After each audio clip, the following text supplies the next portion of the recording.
Liam is an average office worker whose life is borderline pathetic. He works hard and late at his company that works him to his bones, but thankfully, he has a family to return to. Thanks to them, he manages to do his job where his boss constantly insults him and even his subordinates mock him openly. One day, Liam's college junior weeb texts him about a mecha action figure and urges him to buy it. Liam has also been a weeb his entire life, so he goes to the shop location sent by his junior, only to find his wife on a date with another man. He is dumbfounded by this because his wife was supposed to take their daughter to sword class. That night, when he returns, Liam asks his wife and daughter about their day, and they tell him that there was a tournament at the sword class today and the daughter won all her matches. Liam decides to believe them and ignore the fact that he clearly saw his wife earlier today. But he still can't shake the thought away, so he goes to the same spot the next day as well. This time, not only his wife but his daughter is also there, and she calls the strange man her father. Liam is completely shaken by that and can't concentrate on his work, and then his boss comes there to insult him for no reason. Just then, he gets a call from his wife about their daughter being in an accident, and he immediately rushes to the hospital. The doctor tells them that their daughter needs blood, but Liam's blood type is not compatible with her. As his wife leaves to donate blood, Liam does some research on blood types and finds that his daughter's blood type doesn't match the chart. He is now sure that he is not the father, and once they return home, he confronts his wife about it. However, instead of admitting that she cheated on him, the bitch tells him that it is all his fault. She says that he works all the time and doesn't have any time for his family. On top of that, he doesn't even have any money despite working so much. The bitch tells Liam that he is not even really a part of their family, and she was the only one who raised her daughter all these years. She then declares that she is going to leave the house with her daughter, and Liam snaps on hearing this. He tries to stop the daughter, but even she tells him that she likes her other dad better. Liam is completely devastated by this, and the next day, as he goes to office, his boss shows him that a transaction of 50 million yen has been made from his computer. Liam says that he never made such a transfer, but then he remembers that he left his computer unlocked in a hurry when his daughter was in a hospital. However, no one in the office believes him, and they accuse him of stealing money from the company. Because of that, he is fired and his wife gets a reason to file for divorce, but that bitch still demands child support. His company doesn't sue him but forces him to pay all the money back in installments, and Liam has to work as a construction worker to keep paying child support and the installment. However, that doesn't go very well for him either, and he is continuously scolded by his boss. His life becomes a mess, and he enters depression because he has nothing to live for. Even his enthusiasm for action figures and mecha toys fade, but he still believes that everything will work out if he keeps working hard. He misses his daughter even though he knows she is not really his child and hopes to meet her someday, but then he finds that he is seriously ill. With no insurance and no money to get treatment, Liam decides to die in the silence and solitude of his apartment. He keeps waiting for death, and then suddenly, a dazzling light appears above him. The light shows him visions of what happened in the past, and Liam finds that it was his boss who sent the money from his computer to frame him. Not only that, the man his wife was having an affair with was his boss, and he sent the money to the so that she could afford an expensive lifestyle. Liam is completely broken on realizing what was happening behind his back all this time, and he wishes that all of this is a dream, but then a voice tells him that it is the reality. Suddenly, a stylish man who calls himself the Guide emerges from the light and tells Liam that he has lived a really hard and pitiful life despite being a good man. He asks Liam if he can forgive the people who made him suffer like this, and Liam gets enraged, saying that he wants revenge against them. The Guide rejoices on seeing his negative emotions, calling them delicious. He then tells Liam that he took an interest in him because he is a good man, but Liam replies that he doesn't give two shits about being good anymore. He regrets that he got taken advantage of because of his kind nature and swears that if he gets another chance at life, he will live only for himself.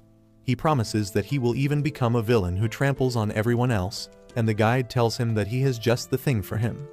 He takes out some pictures from a suitcase, telling Liam that he is here to send him to another world, and he can choose where he wants to go. The options include a world with magic and superpowers, the samurai-era Japan, the Wild West, and even the prehistoric times. Liam tries to process if this is real because things like this happen only in anime. However, when he spots a parallel world with giant robots and spaceships, he can't take his eyes off of it. He reaches his hand towards the option, thinking about all the fun discussions about anime he had with his junior. The guide tells him that he made a good choice because this world has both advanced technology and magic. The aristocratic system is still followed in this world, which means nobles are in power, and the guide tells Liam that he will be born as the son of a count who rules a planet. Liam likes the sound of that, and as he reaches the image of the giant robot, he signs a contract with the guide, who sends him off to the next world, wishing that he lives a better life in that one. He gets reincarnated as Liam Banfield, the only son of a count ruling planet Hydra that is run over by plants. On his 5th birthday, Liam's mother tells him that she has a special present for him. She takes him to the room where a giant cake is kept and asks him to open the gift. Liam finds that it is empty, but there is a remote controller inside it, and his mom tells him that his gift is a custom-made AI maid. She tells him to pick the features he wants for the maid using the remote controller, and Liam gets taken aback by the options he has. He asks his mom why does he even need an AI-made robot, and just then, his dad enters the room. He tells Liam that he is going to need the AI maid because he is getting another special birthday present. Liam's dad then suddenly declares that he is gifting him the title of Count Banfield and everything that their family owns. Liam is taken aback by this, but his dad repeats that from today, he is the head of the family and he can run the planet any way he likes. However, his dad has a request in exchange for this gift. He explains that he and his wife are going to retire and live on the Imperial capital planet, and in exchange for ruling this planet, Liam has to send them a monthly allowance. Liam is all in for this deal because it gives him freedom, and his dad calls their butler Brian with a contract. Liam signs the contract and becomes the head of the house, and his parents immediately run away to the capital, telling him that the AI maid will look after him from now on. Liam still has trouble processing that he got power, wealth, and influence at 5 years old in this life, and he swears that this time he will become a villain who will suppress other people and have fun on his own terms. He thanks the guide for this, unaware that the guide never planned to help him. Back on Earth, the guide is with Liam's dead body, mocking his pathetic life. He then decides to have some fun with Liam's cheating wife and his boss, who are having dinner at a fancy restaurant. While the boss tries to act like he feels bad for putting Liam through the misfortunes, the bitch doesn't even bother to pretend. While they are planning for their future, the guide uses his powers and brings the police there. The police officers arrest the boss for stealing money from his company and framing Liam, and the bitch breaks down on realizing that the life she planned to have is out of her reach. The guide takes great pleasure in their suffering, and then he returns to Liam's side to guide his soul in the next world. The truth is that he has arranged for Liam to suffer even more in his next life.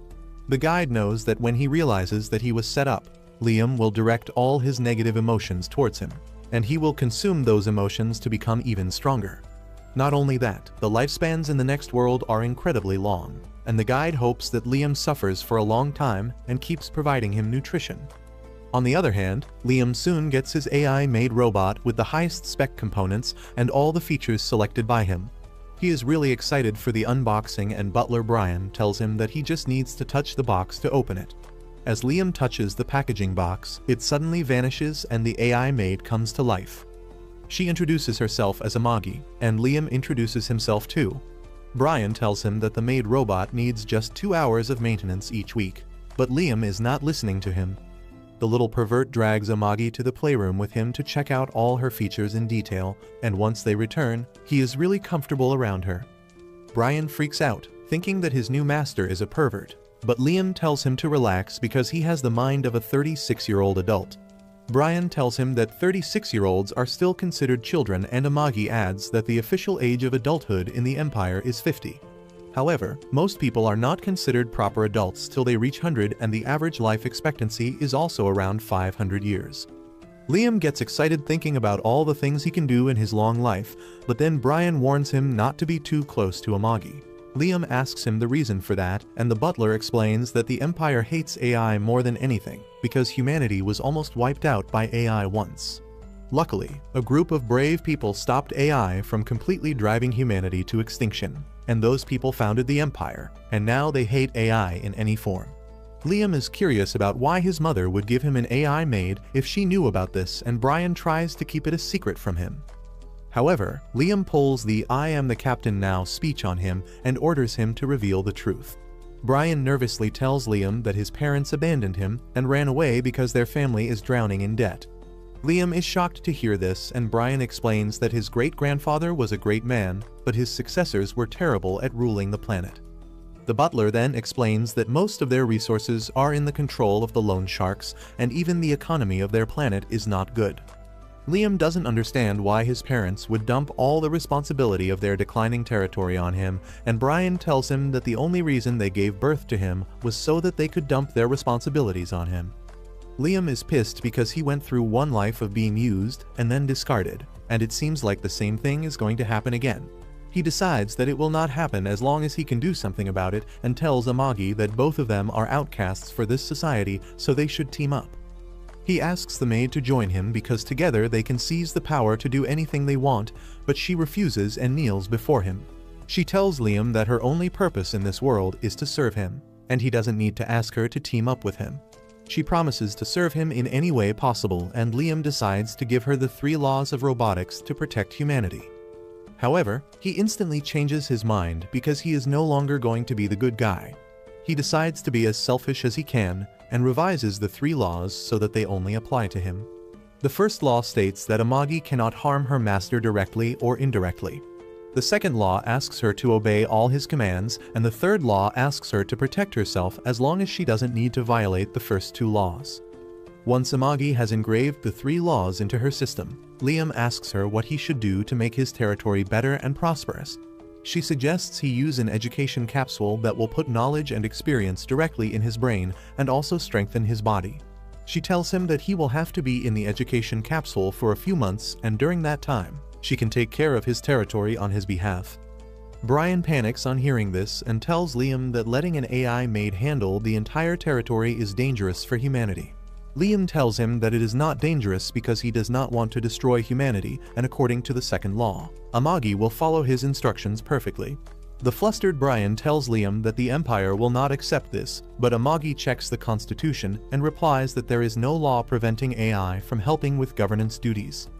With that, Liam orders Brian to get an education capsule ready and gives all the authority in his absence to Amagi. Once he gets inside the education capsule, Liam asks Amagi if she can feel emotions or even mimic them because she is quite advanced for an AI maid. Amagi replies that she doesn't know if she is capable of feeling or mimicking emotions, but when Liam asked her to team up with him earlier, she found her cache suddenly overflowing with data.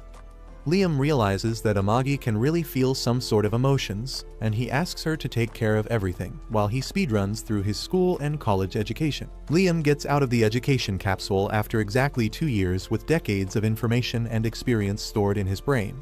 He is surprised to learn that he was in there for 2 years, and Amagi tells him that it is natural because he had no sense of time inside the education capsule.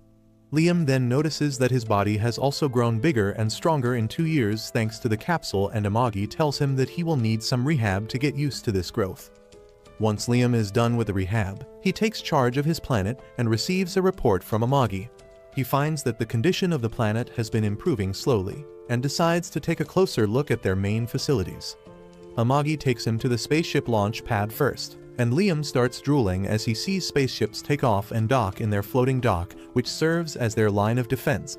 He gets even more excited as he sees the giant battle robot the soldiers operate. But Amagi tells him that most of them are not in use because they don't have the budget to repair them. Liam says that he also wants to be inside the giant battle robot, and Amagi is happy to arrange that for him. Liam gets inside one battle robot, and then Amagi tells him that the movement of the robot is controlled through magic. She asks him to simply imagine how he wants to move the robot, and it will do just that.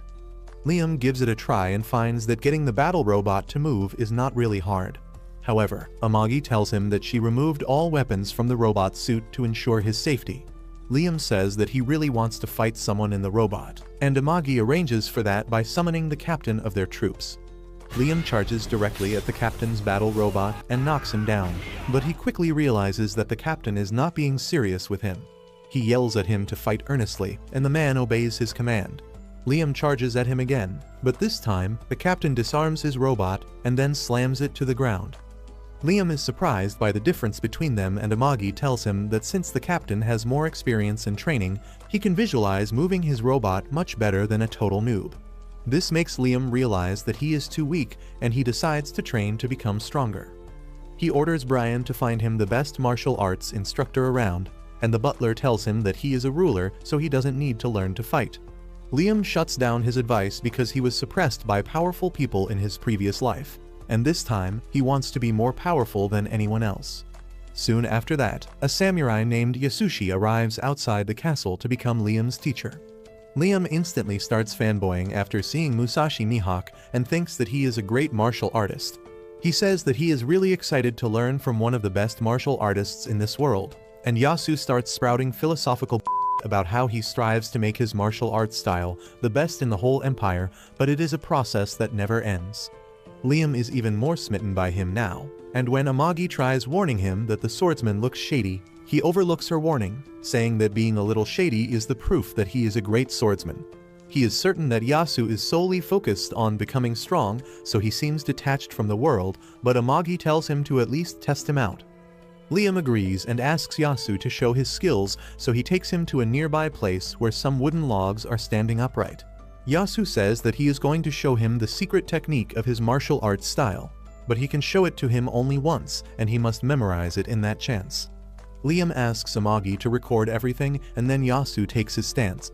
He only draws his sword halfway out of the sheath and then quickly puts it back, but the very next moment, the logs are sliced in half and fall to the ground.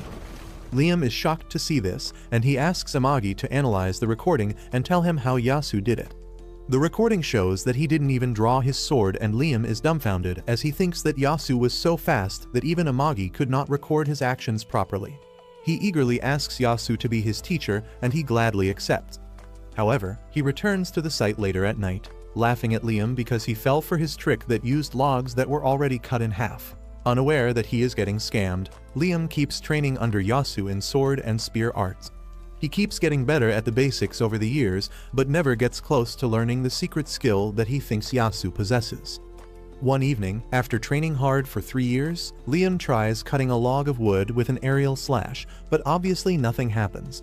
He wonders how can he learn the secret technique because he needs a finishing move befitting his strength. That night, as Yasu is busy reading manga in his room, Liam knocks on the door. Liam asks him to teach him the secret technique, but Yasu tells him that he can no longer study under him. Liam is shocked, and the poser swordsman reminds him that on their first meeting, he clearly told him that he was going to show him the secret technique only once.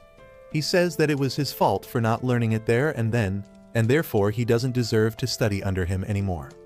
Liam panics on hearing this and begs Yasu to forgive him, promising that he won't bother him about it again, and Yasu pretends to forgive him. Once Liam leaves, he starts eating chips and mocks the boy for believing that a technique like that really exists. Just then, Liam opens the door again, saying that he wants to add a little more money to his monthly fees to properly apologize for his actions earlier. Yasu has no reason to decline more money, and he starts dancing and emoting because this is the easiest job he ever had. But then Liam appears again, saying that he wants a day off from his training because he has some urgent business tomorrow. The next day, Liam receives a report about his planet's economy from Amagi. She tells him that they are still under heavy debts, but they are recovering gradually, and Liam is glad to hear that. He praises Amagi, but she says that she doesn't deserve his praise because she has not been able to meet her expectations. She shows him that the progress is very slow in some sectors like education and human resource development despite investing a large amount. As soon as Liam sees the details, he realizes what is wrong and immediately summons the person in charge of the department. Soon, an ugly, sweaty idiot comes there and Liam immediately gets to business. He asks the man why has he been stealing funds from the government because there is some proof that he has been diverting money to his own pockets. The man takes Liam for a naive kid and tries telling him that there are many unpredictable problems in his line of work and they need money to be solved. Liam begins inspecting him even closely, and he almost admires the man's corruption, thinking that he may get some tips from him. However, just then Amagi shows him a news article about a scandal caused because of corruption. The man tells Liam that it was not him but his subordinate who caused the scandal, and he was executed for it. Amagi studies more news articles and reports and finds that there was not enough evidence that the subordinate was behind the corruption, and even after his execution, the money was not recovered. Liam suddenly remembers how he was framed by his boss in his past life, and he is sure that this sweaty idiot did the same thing. He gets enraged and directly confronts the man, asking if he framed and killed his subordinate. The jerk tries pretending that he didn't do anything, but as Liam walks towards him with his sword drawn, He says that he just did whatever was necessary to keep the economy running smoothly. However, when that doesn't seem to calm Liam down, the man tries to intimidate him, saying that he is enjoying this luxury because people like him work hard to run the country. Liam doesn't let him complete his sentence and sends him to the afterlife with one swing of his sword. He tells the moron that only he gets to misuse his power and oppress his people. He yells that no one is allowed to touch his people and his money, and he will kill anyone who tries to take what belongs to him. Liam then orders Amagi to conduct a thorough investigation and execute every corrupt official, but she asks him to calm down first. Liam suddenly realizes that he just killed someone, but Amagi helps him let go of the sword. She then tells him that executing or firing every corrupt official will be really harmful for their planet because almost everyone is corrupt, and she can't handle everything herself. She suggests Liam to buy around 30 more AI maids who are specialized in administration and related jobs, and it doesn't matter even if they are not high-spec models. Liam tells her to do that and execute the corrupt officers as well, but Amagi is concerned that it may negatively affect his image. Liam tells her that he doesn't care about his image because he doesn't need anyone who doesn't obey him. Soon after that, Liam decides to test his 3 years of training by sparring against the captain again. However, before he can get inside a battle robot, Yasu arrives there and tells him that it will be pointless to get into an easy-to-control mass-produced robot. He says that if Liam wants to reach the top, he must take the hard way and try to pilot a robot that not everyone can control. Liam thinks that Yasu makes sense, and he turns to the captain, who tells him that if he likes, he can use the personal battle robot of his great-grandfather that is 3 generations old. As it turns out, Yasu is trying to make Liam bring out his great-grandfather's mechanite on purpose. Earlier today, he was rummaging through the storehouse to steal something valuable because Liam was learning too quickly, and soon he won't have anything left to teach him, and that would be the end of his best job. He didn't find any valuables in the storehouse until he stumbled on an old mecha unit that looked like it wouldn't work even after being repaired, but he felt that he could sell its parts for a huge amount. Liam falls for his trick and orders Brian to repair the old mechanite.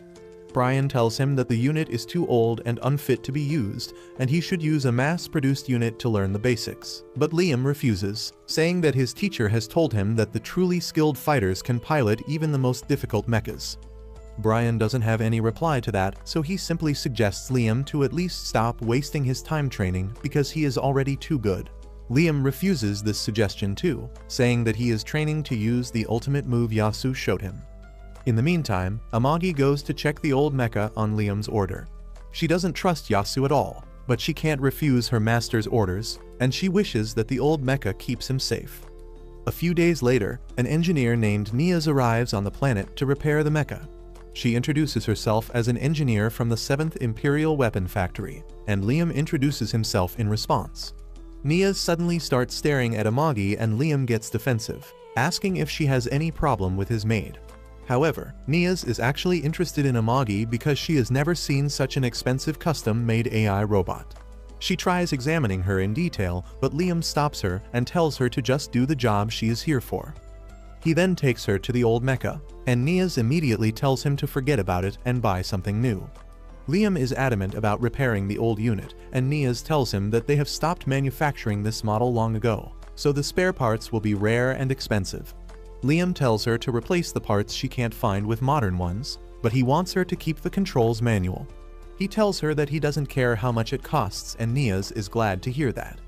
Liam also tells her that he wants a finishing move like a rocket punch. And just then, Yasu comes there to see what's going on. He falls in love at first sight with Niaz and tries approaching her while looking cool, but she is too busy quarreling with Liam about the reasons she can't install a rocket arm on the robot. In the end, Liam convinces her with the power of money, but Yasu gets jealous because Niaz didn't pay him any attention. He decides to take it out on Liam by putting him through an impossible training. He has to defend against tennis balls blindfolded while balancing himself on a log in the middle of a lake, and his sword has also been made excessively heavy. Liam tells Yasu that it is not possible, but he is doing it just to get revenge. So he tells Liam to stop relying on his senses and use his instincts instead. Yasu tells him to stop thinking and start feeling, and Liam takes him seriously as always.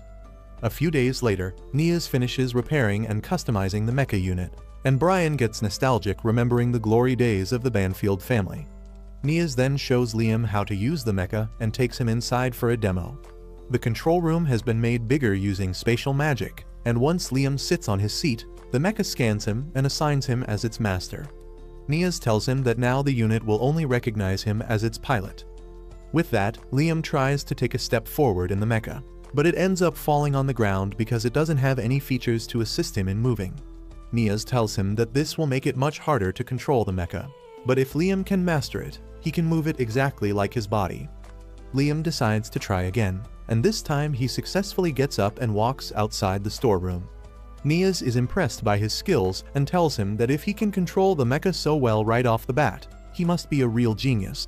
She tells him to keep imagining how he wants to move the mecha, but then her marshmallows touch Liam's arm, and his incel mind is taken over by his gooner instincts. He starts imagining dirty things and the mecha acts them out. Yasu panics on seeing this as he thinks that Liam is doing perverted things to Nias inside the mecha, and Brian is glad because this is the first time Liam has shown interest in a human woman. Inside the mecha, Nias also freaks out and thinks that Liam is a pervert, and later, Yasu makes his insane training even more intense as his revenge. The next day, Liam trains to learn the secret skill again, but as usual, he doesn't make any progress. He asks Amagi if he has no talent for swordsmanship, and she replies that as an AI maid, she cannot grasp the concept of talent. However, she thinks that the problem is not with Liam but with Yasu. She says that the problem is his credibility, and instead of realizing that he is being scammed, Liam thinks that Amagi is telling him that he has not trusted Yasu enough.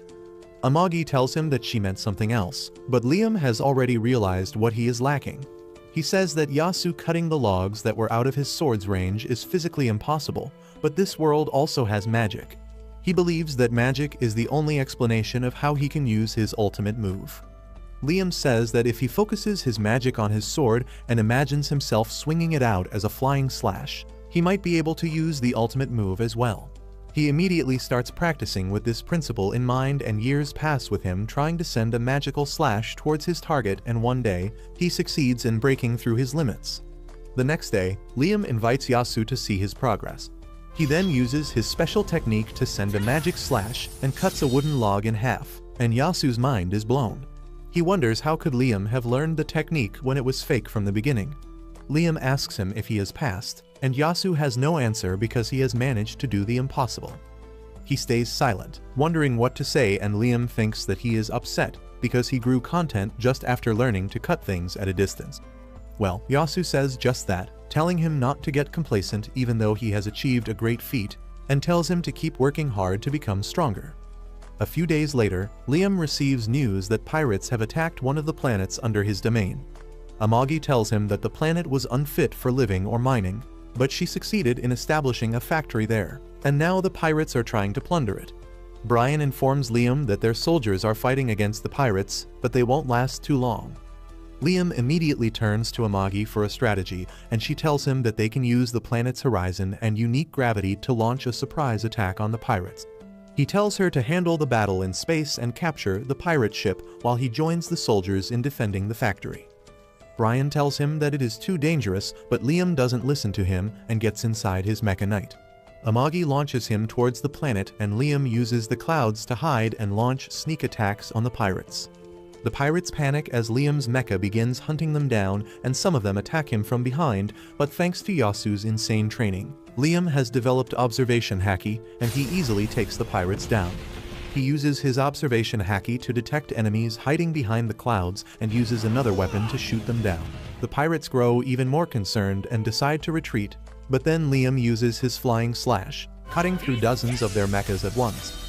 The pirates lose their mind because they have never heard of a weapon that cut at this distance, and they immediately retreat. Liam decides to give them a taste of his special rocket punch, but nothing happens when he gives the command. He wonders if Nias didn't install the feature in his mecha, when suddenly a magic circle appears next to him and a giant rocket arm flies out from it, hitting the escaping pirates and causing a huge explosion. Liam is angry because this is not what he wanted, but Nias tells him that this was the only way to make Rocket Punch a functional attack. Just then, Amagi contacts Liam, telling him that she could only capture 10% of the pirate ships. 30% of them were destroyed, and the remaining 60% escaped. Liam counts that as a win and tells Amagi that she did a great job. Soon, the news of his troops being defeated reaches Pirate Captain Goes in his laboratory, and he grows furious on hearing this.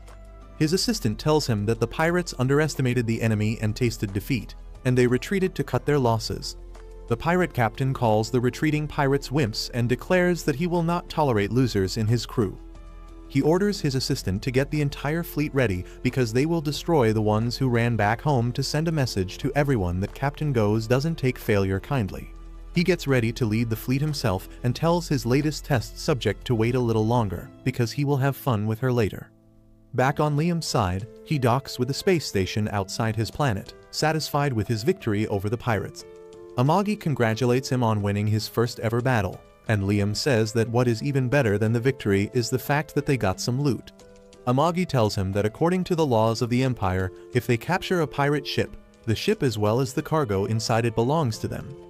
Liam gets thrilled on hearing this because he thinks that the pirate ships will be loaded with gold and silver, but surprisingly, they have something even more valuable.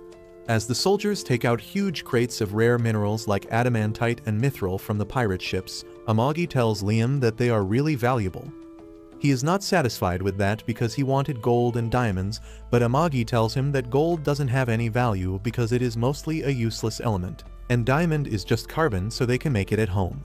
Liam realizes that the precious metals and stones of Earth have no value in this world, but the gold digger inside him still wants the shiny yellow metal. He demands gold and Brian tells him that they have some gold that they use to make electronic items. Liam tells him to turn the gold into coins and fill his room with them. And as for mithril and other rare elements, he wants them to be turned into legendary weapons. Brian apologizes as he informs Liam that they don't have any blacksmiths skilled enough in their domain to do that. Liam is disappointed, but then Amagi tells him that she discovered something when they were fighting the pirates. She explains that currently, the Banfield family owns about 10,000 battleships, but only 30% of them are operational, and they can only deploy around 2,000 on emergency notice. Liam is surprised that they won against the pirates with just that, and Amagi says that the pirates underestimated them, and then Liam's skills in the battlefield push them into a corner quickly. Liam is glad to hear that, but the fact that 70% of his fleet is useless worries him, and Amagi suggests that they sell the scrap they don't use. Brian immediately objects, saying that if they reduce the number of ships in their fleet, the pirates will see them as easy targets and attack them again. Amagi replies that it costs money to do even basic maintenance on the unused ships, and they don't have too much of it. Liam agrees with her because he doesn't want to waste any money and says that they should either sell or repurpose the useless ships. Amagi then suggests that they can buy more ships with the money they will get from selling the materials from the pirate ships. She says that they won't be able to get the latest model, but they can buy enough second-hand ships to build their fleet. Brian again disagrees with her, saying that if they use second-hand ships, their family's pride will be harmed. Unfortunately for him, Liam doesn't give a flying shit about the family's pride and honor. He just wants to win, and that is why he orders Amagi to immediately buy some good second-hand battleships. Meanwhile, far away from Liam's territory, Niaz is giving a presentation to the elite nobles from the Empire's army about the latest warship that the 7th Weapons Factory has developed. She tells them about how the latest ship is more powerful than the previous ones and how it is more fuel efficient and easy to maintain. After she is done with her presentation, her rival from the 3rd Weapons Factory introduces her ship, starting by revealing that it was designed by an award-winning architect. She shows off the luxurious interior of the ship that is made by the top fashion company, and the rare and expensive materials used in furnishing the ship. She tells the guests that with their ship, they will look elegant no matter how hard the battle becomes. Her sales pitch works, and all the wannabes of the Imperial Army decide to buy the 3rd Factory's ship as their main battleship. Niaz is dumbfounded by this because her ship is better, and she asks why would someone choose a luxury cruise instead of a battleship. The woman from the 3rd Factory replies that their ship also has weapons made by experts, so they are strong too.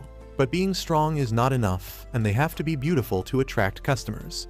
Nothing Niaz says makes any difference, and as she walks out of the building with her rival, she tells her that if their ships get into actual combat, the 7th Factory will by a huge margin. The blonde bitch laughs at her, saying that their ship will never face each other because no one will buy the plain and boring ships that Niaz made. Niaz gets frustrated on hearing this and gets ready to throw hands, but unfortunately, both of them are in their home and talking through a projector. Nias gets disappointed because she will be scolded by her boss now, and she wonders if there is any noble who will buy their battleships. Suddenly, she remembers Liam, who chose to ride a manual battle armor, and she feels that the sucker will definitely buy her battleships as well. Meanwhile, the guide, the sick weirdo who gets off on other people's negative emotions, is busy messing with ordinary people on Earth. He enjoys their negative emotions, but they are just appetizers, and he is really waiting for Liam's negative emotions, believing that he might be in a lot of debt already. He decides to get his first dose of the negative emotions and enters the fantasy world, but he is shocked to see that Liam has changed his city. It is no longer overgrown with plants, and construction work is progressing smoothly. The guide can't believe this because the city should be even worse now.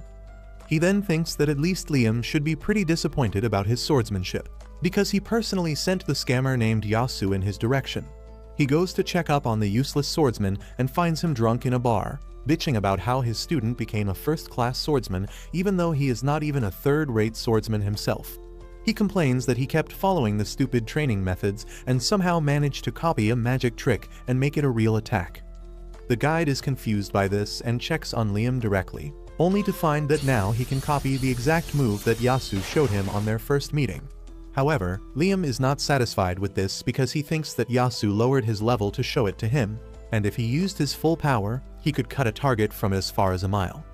He decides to keep training harder, and while swinging his sword, he thinks about how his life started off terribly when his parents abandoned him, but he was able to make the right choices because good people came into his life.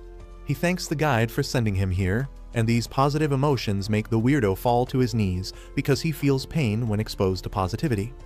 He immediately consumes Yasu's negative emotions to replenish his health, and wonders how can Liam be so happy. He is sure that he didn't make a mistake in sending him here, and the happiness Liam is facing right now will make him cry even harder when he eventually finds his life getting ruined. A few days later, Amagi tells Liam that the Imperial Army is replacing their warships with the latest models, and they have agreed to sell the battleships they were using till now. Liam likes the deal, but then Amagi tells him that the Imperial Army has put a condition that they will have to accept some reserve officers and soldiers that are going to be retired soon. Liam thinks that the Imperial Army is handing over the unwanted people to them, but Amagi says that it is a good idea because even if the soldiers are second-rate, they have more experience than the best of their soldiers, and adding them to the army will benefit the Banfield estate. Liam decides to go ahead with the deal after hearing this, and the guide decides to send a bunch of very sincere and just soldiers to him who won't tolerate an evil lord and rebel against him. On the other hand, Yasu is hungover from his trip to the bar, but when he hears Nias calling him from outside his room, he immediately sobers up. He invites her in and Nias starts praising him, saying that he trained Liam to become a master swordsman at such a young age. Yasu thinks she is hitting on him, but Nias just wants info on Liam so that she can do business with him. This misunderstanding remains strong throughout their conversation, and Yasu thinks that Nias wants to know about his hobbies and preferences when she wants to know what kind of complimentary offer she can give Liam to get him to buy their battleships. He tries to act like a Chad, but when Nias keeps begging, he reveals his fetish for office ladies. Well, Nias thinks that this is what Liam likes, so when she goes to meet him the next time, she dresses exactly like Yasu told her. She begins acting like a TikTok thought as she asks him to buy her ships, but Liam immediately refuses, saying that he just bought a whole squadron of second-hand ships and soldiers. On learning that he brought the ships from the Imperial Army, Nias curses the third weapon factory for getting in her way here too, but she refuses to leave without giving Liam a demo. She tells him about her factory's ships that are designed for peak performance, and he tells her to sell them to the Imperial Army if they are so good. Nias cries that she couldn't win them over with her presentation. She begs Liam to buy even 100 of her ships and says that if he doesn't have money, he can take a loan and repay it later. Liam doesn't want to hear about loans, so Nias decides to embrace her inner hoe and begins seducing him. He tells her to stop because it reminds him of the time his wife used to wear some flashy underwear, but not for him. Nias doesn't stop and keeps going further, and Liam decides to agree to her request to get her to stop. He decides to buy 300 battleships from her because Amagi tells him that they will be useful in the future, and Nias gladly runs to get them ready for him. Outside, she contacts her teammate and tells him how she seduced a noble to sell 300 ships, and both Brian and Yasu hear it. While Brian is worried that Liam fell for a honey trap, Yasu is furious, thinking that Liam made a move on Niaz even though she is clearly into his teacher. Soon after that, Niaz delivers the 300 advanced battleships that Liam ordered, and at the same time, the second-hand battleships they bought from the Imperial Army also arrive. Meanwhile, Yasu is still sulking over Niaz trying to honey trap Liam because he feels that it is Liam's fault. He thinks that Liam offered her money to act like that for him, and he can't forgive him for that. Well, someone is happy to see his negative emotions, and that is the guide. He wants Yasu to be more angry at Liam and then hurt him in a manner that will cause Liam to feel intense negative emotions as well. Unaware about his teacher's desire to get revenge on him, Liam goes to inspect the latest battleships of the 7th Weapon Factory, and Niaz is present there to give him a tour. Liam says that even though it is not exactly luxurious, a new model is a good thing. Niaz tells him that luxuries are useless, but Liam replies that he needs them anyway. Niaz pretends that she didn't hear that and begins telling him about the battleship nicknamed Ash Viper.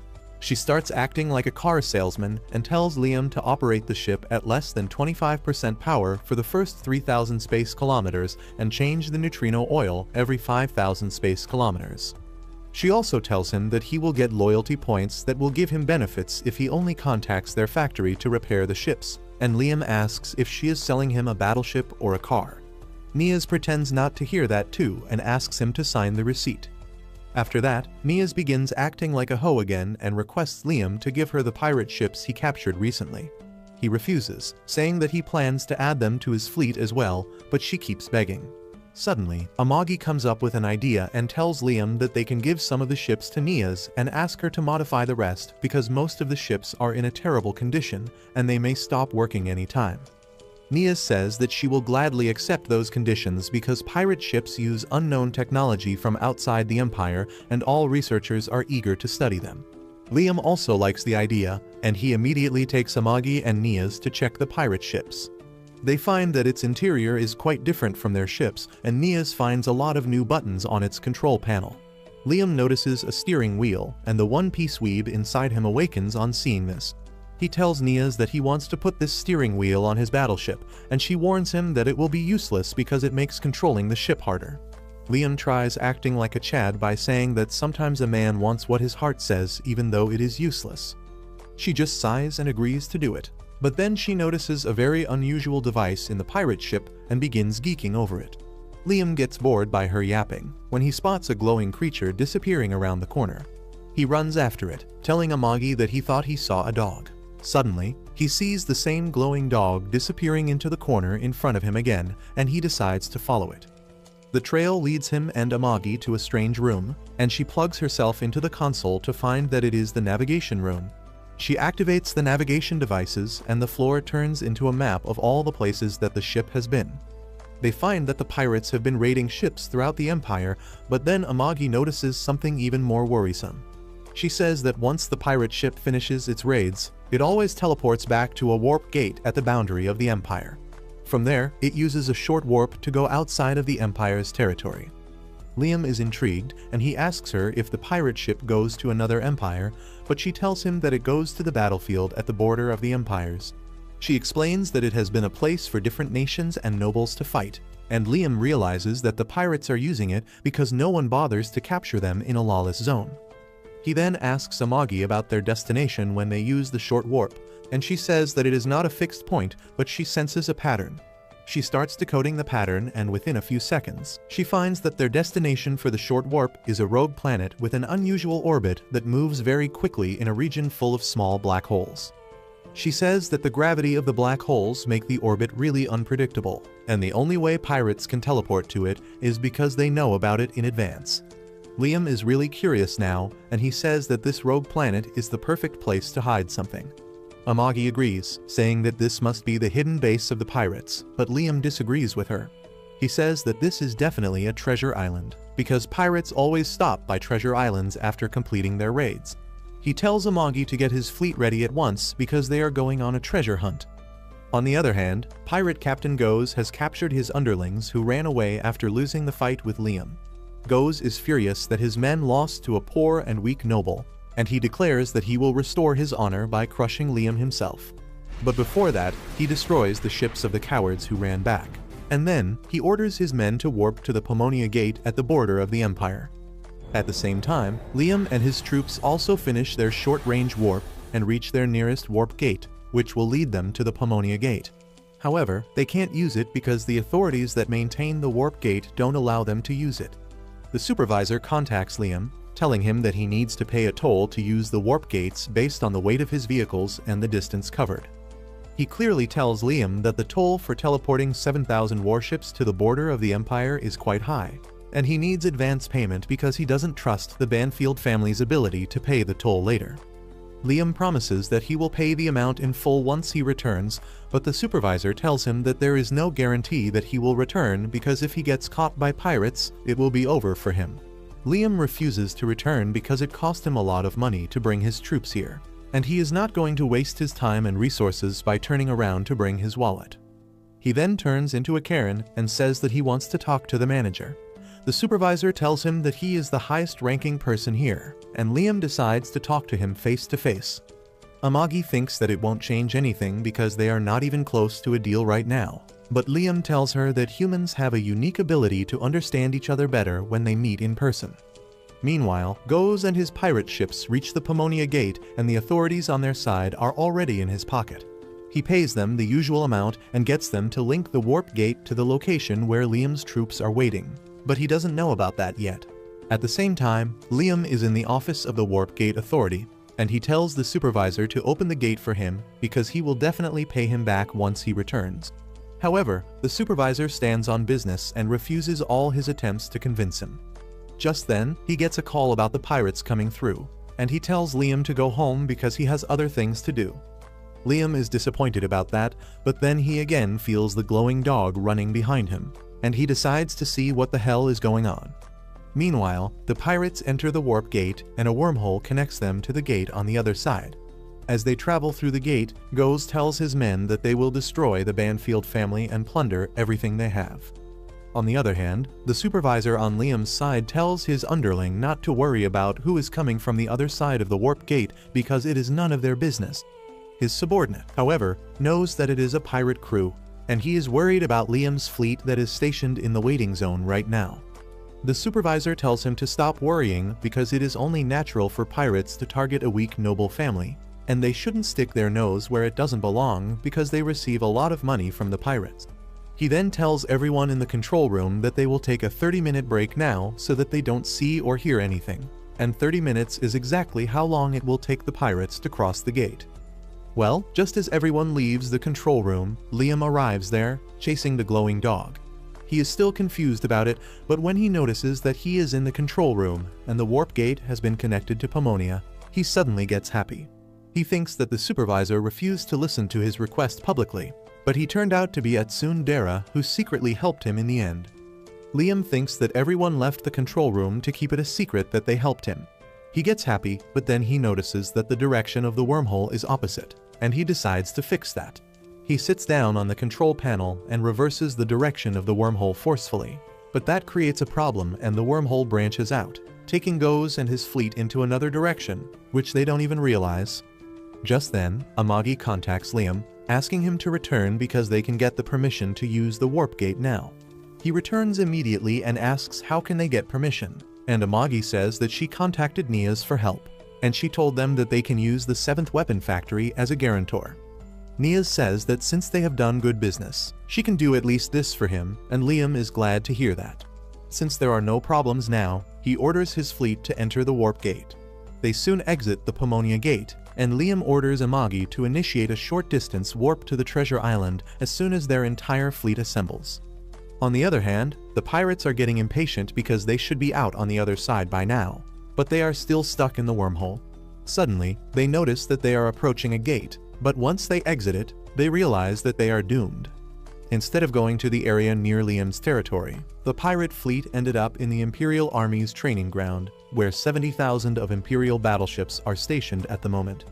Meanwhile, Liam's fleet is fully assembled, and they use the short-distance warp to reach the treasure island that is swarming with pirate ships. Amagi calculates that there are 20,000 pirate ships around the treasure island, but most of them are docked and inactive because they weren't expecting anyone to come so close. That is good news for Liam, and he decides to get into his battle armor as he orders Amagi to handle the rest. She immediately orders the fleet to open fire on the pirate ships. As the pirate ships are wiped out quickly, Liam also gets ready and launches into the battle zone. He fights against the pirate mechas that are no match for his skill, and then uses his rocket punches to attack pirate ships and blow them up by pulling their crucial wires. Soon, the entire pirate fleet is wiped out, and Liam orders Amagi to send all the mecha soldiers to the treasure planet to collect anything they find. Liam and his mecha knights attack the treasure planet, destroying its outer surface to create a way in. A scientist inside the planet panics as the attacks from Liam's army destroy whatever remains of their defense system, and he heads to the control room, where he learns that they are under attack and all the pirate ships standing guard around the planet have been destroyed. Meanwhile, Liam has finally made his way into the planet's interior, and he comes face to face with some pirates in mecha armors. He doesn't waste any time in chopping them off, and by the time the captain of his troops arrives there, he has already done his job. The captain tells him that they took care of the pirates on their side too, and Liam orders them to keep clearing the path while searching for the treasure room. Suddenly, he sees the glowing dog again, and he decides to follow its trail. That turns out to be the right decision, as the path leads him to the control room, where the scientist and his men surrender immediately. Liam is pleased with how it turned out, and he asks the scientist to hand over all the treasure. The Ugo asks him what kind of treasure he wants, because he has things worth money and the pets that Pirate Captain Goes collects. Liam thinks that the dog he saw earlier must be one of the pets, and he asks the scientist more about them. He starts thinking that Liam is also a twisted sadist like Goes, who likes turning people into his pets and offers to turn the pets into obedient dogs for him if he likes. Liam doesn't get one word of what he is saying, so the scientist decides to lead him into the lab where he keeps all his subjects. As he shows them the girls that have been turned into horrible monsters because of his experiments, a soldier starts puking because he can't handle that. While the captain scolds him for being so weak, Liam walks ahead, and his gaze gets stuck on a particular test subject. The scientist tells him that he has a good eye, because this one is the favorite pet of Captain Goes. As he keeps yapping about how this girl is his masterpiece, Liam grows disgusted, remembering his past life where he was treated as less than a human. He can't bear to see some bastard hurting other people like that, so he puts a bullet in the scientist's head while he is in the middle of yapping. He then starts looking around the room, but then the voice of the octopus-like girl, with her eyes in her palms, reaches him. She asks him who is he, and Liam introduces himself to her, saying that he has taken this planet under his control and killed the person in charge. The girl is moved to tears on hearing this, because she thinks that her suffering is finally going to end. She begs Liam to end her suffering and that of the other girls because they can never live as humans again. However, Liam confidently declares that he will save everyone, and in return, they will have to repay this favor to him. He walks away with that, ordering his soldiers to call a medic and transport the girls to his ship so that they can be treated. The girl begs him to stop because she knows she can't be saved, and the captain pities her, but he cannot disobey Liam's direct orders. He tries convincing him to change his mind, saying that it will not be easy to treat the girls because they will need to regenerate their entire body, which costs a rare elixir and some very skilled doctors. He says that the cost of saving all these girls is simply not worth it. But Liam replies that he is in a good mood right now, and doing a few good deeds every once in a while doesn't hurt. Just then, he gets a message from Amagi, telling him that they found the actual treasure room, and Liam is glad to hear that because they just arranged for the fee to treat the girls. Meanwhile, the girl named Christina who begged Liam to kill her keeps crying about her misfortunes.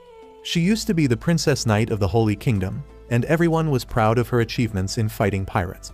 However, when she went to fight Goes and his men, she was tricked and captured, and then the pirates blew up her home planet right in front of her eyes. Her family panicked because the pirates could not have gotten past the troops from the United Alliance that protected the region, but they soon realized that the Alliance had betrayed them. The shields protecting them could not hold on much longer, and soon the entire planet was destroyed. Christina was completely devastated by this, but her misfortunes were just starting.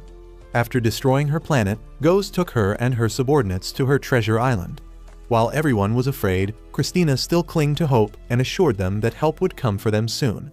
When Goes came to see her, Christina told him to kill her right then if he wanted to because she would rather die than live a life of humiliation. The pirate captain laughed, saying that he would have killed her long ago if he wanted that, but he kept everyone alive because he wanted to add them all to his collection. He then declared that he had changed his mind, and he would free just one of the girls. he asked Christina to choose, and after being pressed, she chose the girl who looked the most terrified. However, that turned out to be a disgusting trap as Goes took the girl Christina chose as his first test subject. He gave her to the scientist who transformed into a multi-armed monster and began cutting through her body.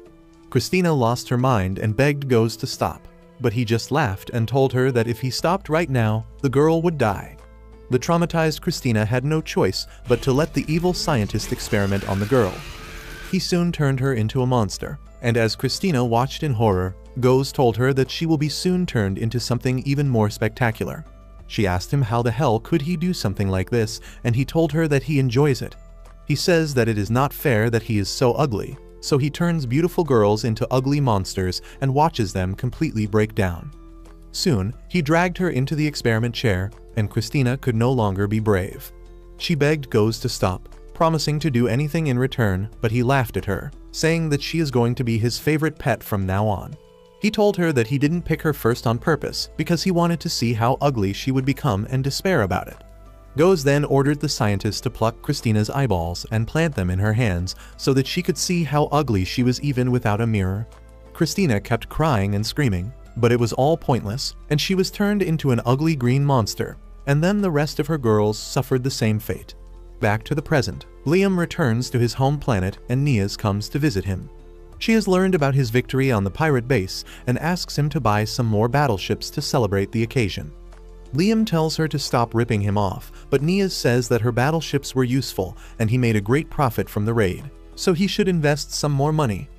She tries seducing him again, but Liam is in no mood to fall for her tricks, so he tells her to shut the hell up. When her plans to seduce and blackmail him doesn't work, Nias reminds Liam that she was the one who got him the permission to enter the warp gate, and he finally agrees to listen to her request this time. He asks Amagi how many ships they can buy with the treasure they found, and she says that after deducting the necessary expenses, they have enough money to buy 5,000 ships. Liam is shocked to hear that, but Nias immediately runs out, saying that she will prepare an order of 5,000 ships for him. Liam chases after her, trying to stop her before the crazy bitch really gets that many ships ready. At the same time, Yasu is walking through the corridors, wondering what excuse should he make to ask for more money from Liam this time. Just then, Nias passes by, FaceTiming a colleague and telling him that she got a huge order from Liam after shredding her dignity to bits. As always, Yasu thinks that Liam is treating Nias as his plaything, and he gets furious, much to the joy of the guide, who has been loitering around in hopes of Liam experiencing some intense negative emotions. Meanwhile, Liam is looking for Nias, but Yasu finds him first and tells him to follow him. They go to the training ground, where Liam is blindfolded and his sword is made heavy before he undergoes another one of Yasu's impossible training. This time, Yasu has dozens of remote-operated drones that shoot tennis balls at Liam from all directions and at an even greater speed than before.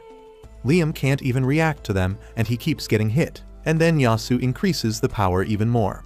Liam is on the ground immediately, saying that he can't block all the attacks with one sword, but Yasu tells him to stop making excuses and find the answer by himself. Well, that gives Liam the idea to use magic just like he did last time, but this time, he decides to use it for defense.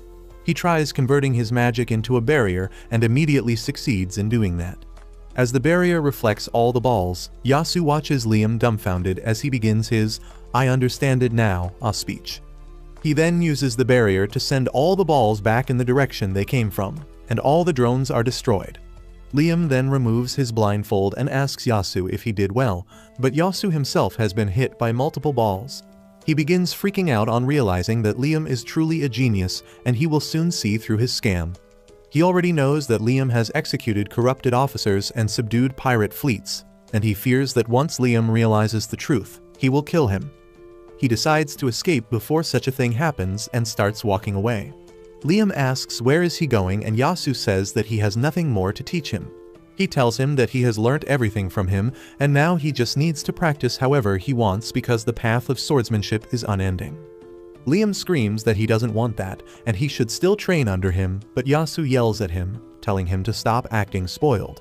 He says that he is also a student himself despite his skills and that means he must keep improving, and having Liam cling to him is not good for that. Yasu then turns back towards Liam, telling him that he has officially graduated and now he is a master of the way of the Flash. He tells him that it is his duty as a master to spread the sword style throughout the universe, and Liam gladly agrees to that. Just as he turns around, Yasu runs for his life. Liam, on the other hand, has never felt so fulfilled before. His debt is decreasing, his territory is flourishing. He even defeated some pirates, and now his master has acknowledged his skills. He thanks the guide for all of it, and the perverted weirdo runs off to another universe before he is completely demolished by Liam's positive emotions. If you liked this video, please consider subscribing and watch the video on your screen next.